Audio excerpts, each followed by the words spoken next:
بسم اللہ الرحمن الرحیم۔ اعوذ باللہ من الشیطان الرجیم۔ بسم اللہ الرحمن الرحیم۔ صلی اللہ علی رسولہ الکریم وآلہ الاطیبین الاطہرین المعصومین۔ السلام علیکم ورحمۃ اللہ وبرکاتہ۔ طلاب کرام عزیز، کیسے ہیں؟ امید کرتے ہیں آپ خیر و عافیت سے ہوں گے۔ دروس فی علم الاصول حلقہ ثالثہ کا سبق نمبر 201 آغاز کر رہے ہیں، جس میں عنوان کرا دیا گیا کتاب کی عبارت وَيُوجَدُ تقریبان لِإِثْبَاتِ أَنَّ الْعِلْمَ الْإِجْمَالِي سے لے کر مَنْ كَانَ الْمَقْصُودُ التَّعَارُضُ بَيْنَ الْأُصُولِ الْمُؤْمِنَةِ الشَّرْعِيَّةِ تک۔ طلاب کرام عزیز، آج کے درس میں جن نکات کو محور گفتگو کرا دیا جائے گا وہ یہ ہے۔ نمبر 1، ہماری بحث آپ جیسا کہ جانتے ہیں بحث چل رہی تھی کہ آیا علم اجمالی موافقت قطعیہ کا لازمہ رکھتا ہے یا نہیں رکھتا، اس کے بارے میں بحث چل رہی تھی۔ اس کے ذیل میں آج کے درس میں 2 تبیینات ہیں۔ علم اجمالی کا لازمہ وجوب موافقت قطعیہ ہونے کی 2 تبیینات بیان کی جائیں گی۔ نمبر 2 تبیینات میں سے ہر ایک تبیین کے اپنے مقدمات ہیں، جن مقدمات کی بنا پہ موافقت قطعیہ کا لازمہ ہونے کو ثابت کرتے ہیں۔ پہلی اور دوسری تبیین کے مقدمات کی وضاحت کی جائے گی۔ آئیے عبارت کو ملاحظہ فرمائیں۔ وَيُوجَدُ تقریبان، اور پائی گئی ہیں 2 تبیینات۔ تقریب یعنی تبیین، 2 وضاحتیں، کس کے لیے؟ لِإِثْبَاتِ أَنَّ الْعِلْمَ الْإِجْمَالِيَّ، تاکہ ثابت کیا جا سکے کہ علم اجمالی يَسْتَتْبِعُ وُجُوبَ الْمُوَافَقَةِ الْقَطْعِيَّةِ، اپنے پیچھے لاتا ہے، لازمہ رکھتا ہے کہ ضروری ہے موافقت قطعیہ۔ الاول، ان تقریبات دوگانہ میں سے پہلی تقریب ما قد يظهر من بعض کلمات المحقق الاصفہانی، وہ تبیین ہے جو محقق اصفہانی کی بعض جملات و کلمات سے ظاہر ہوتی ہے۔ وحاصل ہوں، اور اس تبیین کا خلاصہ، تبیین اول کا خلاصہ مرکب، خلاصہ یہ ہے کہ مرکب من مقدمتین، کہ یہ 2 مقدموں سے بنتی ہے۔ یعنی جب یہ 2 مقدمے تام ہوتے ہیں تو یہ لازمہ نکلتا ہے کہ جہاں پہ علم اجمالی ہے تو وہ تقاضا کرتا ہے کہ موافقت قطعیہ ضروری ہے۔ الاولی، پہلا مقدمہ یہ ہے کہ ان ترک الموافقت القطعیت، کہ موافقت قطعیہ کو چھوڑ دینا، موافقت قطعیہ کو درک کرنا، یعنی ایسا مقام جہاں پہ آپ کو پتا ہے کہ مولا کے امر کے ساتھ موافقت یقینی ہے، پھر بھی اس کام کو اگر آپ چھوڑ رہے ہیں کس کے ذریعے سے؟ بمخالفت احد الطرفین، کہ علم اجمالی کے جو 2 طرف ہیں ان میں سے ایک کی آپ مخالفت کرتے ہیں۔ وہ کس طرح سے؟ فرض کریں آپ نماز جمعہ نہیں پڑھتے، نماز ظہر پڑھ لیتے ہیں، نماز جمعہ کو مخالفت کرتے ہیں، یہ ترک کے مخالفت قطعیہ یعتبر شمار کیا گیا ہے مخالفت احتمالیت للجامع، کہ جامع کے لیے مخالفت احتمالی پائی جاتی ہو۔ چونکہ آپ نے جامع کے مصادیق، جامع بین التکلیفین یا جامع بین العلائن میں سے آپ نے ایک طرف کو جب ترک کر دیا، گویا کہ آپ نے جامع کی مخالفت کا احتمال دے دیا کہ ہو سکتا ہے آپ نے جامع کو ادا نہ کیا ہو سکتا ہے آپ نے جامع کی مخالفت کر دی ہو۔ چونکہ جامع ایک عنوان انتزاعی ہے جو طرفین یا اطراف کے ذریعے سے قائم ہے، مصادیق کے ذریعے سے قائم ہے، انہی سے انتزاع کیا گیا ہے۔ جب ایک کو آپ نے ترک کر دیا تو پھر یہ لازم آتا ہے کہ اس کے مصداق جب چھوڑ دیا تو ہو سکتا ہے جامع اب تو نہیں رہا۔ کیوں؟ لأن الجامع کان موجودا ضمن ذالک طرف یعنی جس کو آپ ترک کر رہے ہیں، اگر جامع موجود ہو اس طرف کے ضمن میں موجود ہے جس کو آپ نے ترک کیا ہے تو فهو خولف، یہ مخالفت ہے، مخالفت کی گئی یعنی مخالفت قطعیہ ہے۔ وَإِلَّا، اگر آپ یہ کہتے ہیں کہ جامع اس فرد جس کو ترک کیا گیا ہے اس کے ضمن میں نہیں ہے، فرق نماز جمعہ کا ترک کرنے کے ضمن میں نہیں ہے، تو فلا، تو پھر مخالفت قطعیہ بھی لازم نہیں آتی۔ वसानियत हो। दूसरा मुकदमा अन्नल मुखालिफत एहतमालियत लितकलीफ मुनज्जिज़ गैर जाइज़तिन अक़लन। मुखालिफत एहतमालिया उस तकलीफ के लिए जिसने तनज्जुज़ पैदा कर दिया है इल्म इजमाली की बिना पे, ये मुखालिफत अकली लिहाज से बिल्कुल दुरुस्त नहीं है, बिल्कुल नाजायज़ है। क्यों? लिअन्ना चूँकि ये मुखालिफत एहतमालिया मुसाविक़तुन बराबर है लिएहतमालिल मासियत, मुखालिफत कतिया यानी मासियत इलाही, नाफरमानी इलाही की गुंजाइश है, एहतमाल है। वह से चूँकि इन्नल जामिअ मुनज्जिज़ुन बिल इल्म इजमाली, ये बयान हो चुका है चूँकि जामे के बारे जामे बैन तकलीफें के बारे में जो इल्म इजमाली है, ये इसके जरिए से जामे मुनज्जिज़ हो जाता है। ठीक, जब मुनज्जिज़ हो जाता है तो फला तजूज़ मुखालिफतुल एहतमालियत, तो उसकी हद तक मुखालिफत कतिया तो दूर की बात है, मुखालिफत एहतमालिया भी उसकी जायज़ नहीं है। यानी ऐसा आप रईश अपना नहीं सकते जिसके वजह से ये एहतमाल पाया जा रहा हो कि अब जामे जो तनज्जुज़ पैदा कर चुका है मुकल्लफ उसकी मुखालिफत कर रहा है। ये दो मुकदमे थे तकरीब अव्वल के। शेख सदर फरमाते हैं वयुनदफ़ हाज़ा तकरीब, ये तबीन अव्वल को रद्द किया गया है।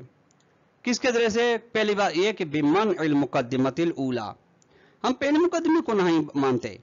किसने ये कह दिया कि मुवाफ़क़त कतइया को तर्क करना, जब आप तर्क कर रहे हैं अहद तरफ़ैन की मुखालफत के जरिए से, ये शुमार होगी मुखालफत एहतमालिया जामे की? ये किसने कहा? हम इसको कबूल नहीं करते। क्योंकि फ़इन्नल जामे, चूंकि जामे इज़ा लूहिज़ फ़ीहि मिक़दारुल जामे बिहद्दी फ़क़त, अगर जामे के अंदर अब उसकी अपनी जाती जो हद है उसको फ़कत लिहाज करते हैं, तो लम तकुन मुखालफतु अहद तरफ़ैन मअ मुवाफ़क़तिल आख़र मुखालिफतन एहतमालियतन लहू। तो जामे के जो मसादिक हैं या इल्म इजमाली की जो तरफ़ें फ़र्क नमाज जुमा और नमाज ज़ोहर में, उनसे जब आप एक की मुखालिफत करते हैं, फ़र्क करें नमाज जुमा को आप तर्क करते हैं, यानी एक ये और नमाज ज़ोहर को अंजाम देते हैं, मुवाफ़क़त अगर दूसरा तरफ की मुवाफ़क़त करते हैं, ये मुखालिफत शुमार नहीं होगी। आप इस मुखालिफत को ये नहीं कह सकते कि मुखालिफत एहतमालिया है दूसरी तरफ की। क्यों? लिअन्नल जामे बिहद्दिही ला यक़्तज़ी अक्सर मिन तत्बीक़ अला अहदिल फ़र्दैन, चूंकि जामे अपनी हद के अंदर, अपनी महदूदियत के अंदर तकाजा नहीं करता दो अफराद में से एक से बेशतर पर तत्बीक करने की। यानी मतलब कि जामे वो ये जो दो अफराद में से किसी एक पर सिद्ध करे, बल मफरूद हालांकि फर्ज किया गया कि अन्नल इल्म वाक़िफ़ुन अलल जामे बिहद्दी, इल्म ने तवक्कुफ किया जामे पर, अलबत्ता जामे की अपनी हद व कैद के जरिए से। व अन्न तनज्जुज़ा ताबिल मिक़दार इल्म, और मुनज्जिज़ जो है वो इल्म के या के मिक़दार के लिहाज से, जितने इल्म की मिक़दार है उतनी तनज्जुज़ियत है और फ़ेलियत है। नतीजे में जब तनज्जुज़ियत है फला मुखालिफत एहतमालियतन मुखालिफतन लिल मिक़दार मुनज्जिज़, असल जो इस मिक़दार ने तनज्जुज़ पैदा किया उसलिए असल मुखालिफत एहतमाल है ही नहीं। असानी, दूसरी तबीन मा ज़हबत इलैहि मदरसतुल मुहक्किकिल नाइनी क़द्दसल्लाहु रूहहू, वो नजरिया है, वो मकतब है जो जिसकी जानिब मकतब मुहक्किक नाइनी गया है। फ़इन्नहा, ये मदरसा मुहक्किक नाइनी मा एतराफ़, याद रखना कि इसके साथ के एतराफ़ करता है कि बिअन्नल इल्मल इजमालिय ला यस्तदई वुजूबल मुवाफ़क़तिल क़तइयत बिसूरत मुबाशिर, ये इसका एतराफ़ है कि इल्म इजमाली बिसूरत मुबाशिर यानी बिदून वासिता मुवाफ़क़त क़तइया के वाजिब होने का तकाज़ा नहीं करता। यानी ऐसा नहीं कि इल्म इजमाली हो और वहां पे मुवाफ़क़त क़तइया जरूरी हो। क्यों? लिअन्नहु ला युनज्जिज़ु अज़यद मिनल जामे, चूंकि इल्म इजमाली जामे से ज्यादा का मुनज्जिज़ का सबब नहीं बनता।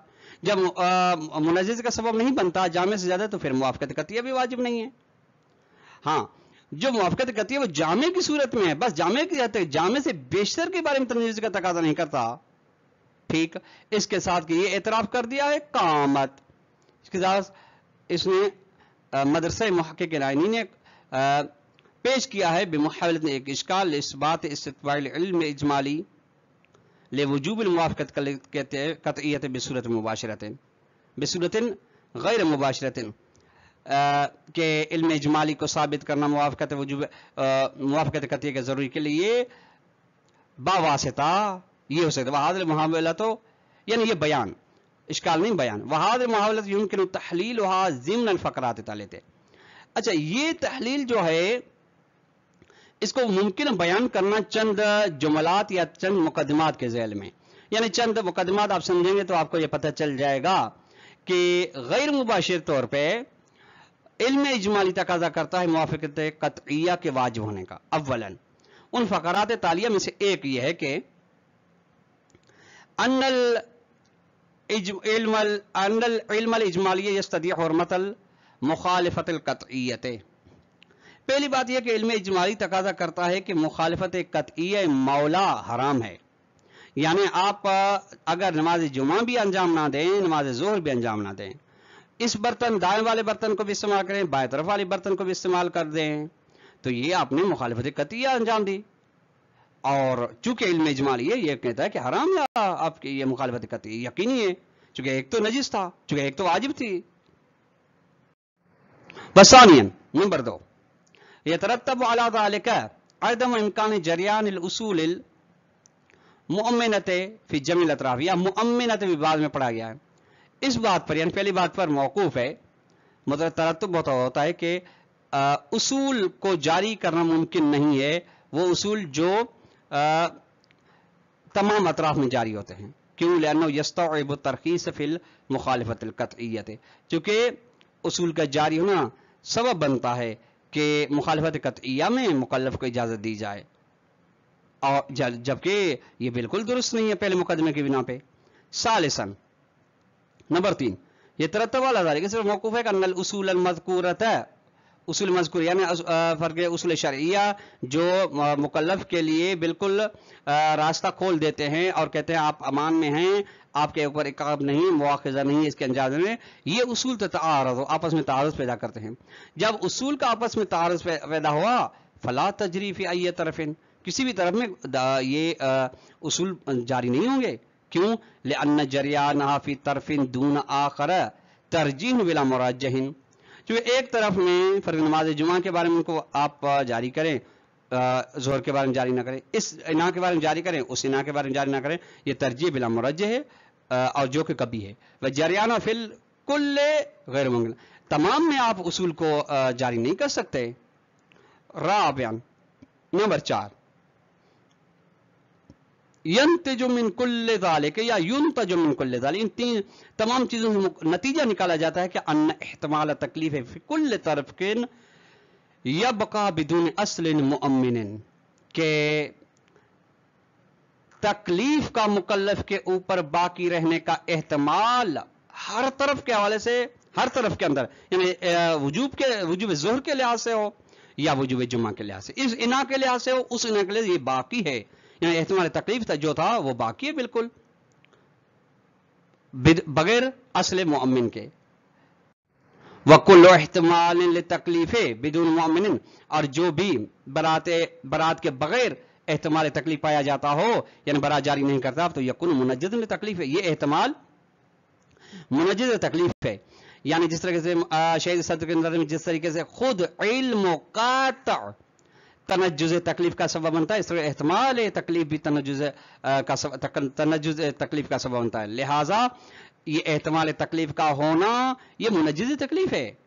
अच्छा, जब मुनज्जिज़ तकलीफ है तो फतजिब अक़लन मुवाफ़िक़त तकलीफ़ मुहतमल है, तो जिस तकलीफ का एहतमाल दिया जा रहा था फ़र्क वजूब नमाज ज़ोहर का, उसके साथ मुवाफ़क़त ज़रूरी है, यानी उसको अंजाम देना ज़रूरी है। फ़ी कुल्ल तरफ़िन, हर तरफ में बेएतबार तनज्जुज़ ही, इस एतबार से कि उस एहतमाल मुनज्जिज़ियत पैदा की है, ला बेएतबार वजूब मुवाफ़क़त क़तइय्यत लिल इल्म लिल इजमाल बेनवानिहा, इस लिहाज से नहीं मुवाफ़क़त तकलीफ़ मुहतमल ज़रूरी है कि मुवाफ़क़त क़तइय्या ज़रूरी हो इल्म इजमाली के साथ अपने उन्वान के ज़रिए से, यानी उन्वान मुवाफ़क़त क़तइय्या व तहक़ीक़।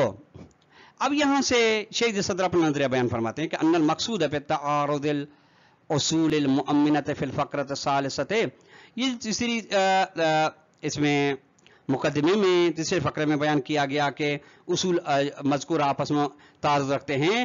یہ یہاں پہ امکان تعارض الاصول بما فیہا قاعدۃ قبل قابل بیان. اگر یہ مراد ہے کہ اصول آپس میں تعارض رکھتے ہیں اس لحاظ سے کہ ان کے اندر ان اصول میں قاعدے کو بیان یعنی برات عقلیہ ہے علی اساس اس بنیاد پہ کہ ان جریانہ فی کل من الطرفین غیر ممکن کہ ان اصول کو آپ جاری کریں علم اجمالی کے اطلاع میں ہر طرف کے اندر یہ ممکن نہیں. وفی احدہما خاصا ترجیح بلا مرج، اور اگر فقط ایک میں دو میں سے ایک کے اندر کرتے ہیں تو پھر یہ ترجیح بلا مرج ہے. فہذا غیر صحیح، ترجیح بلا مرج بالکل صحیح نہیں ہے کبھی ہے.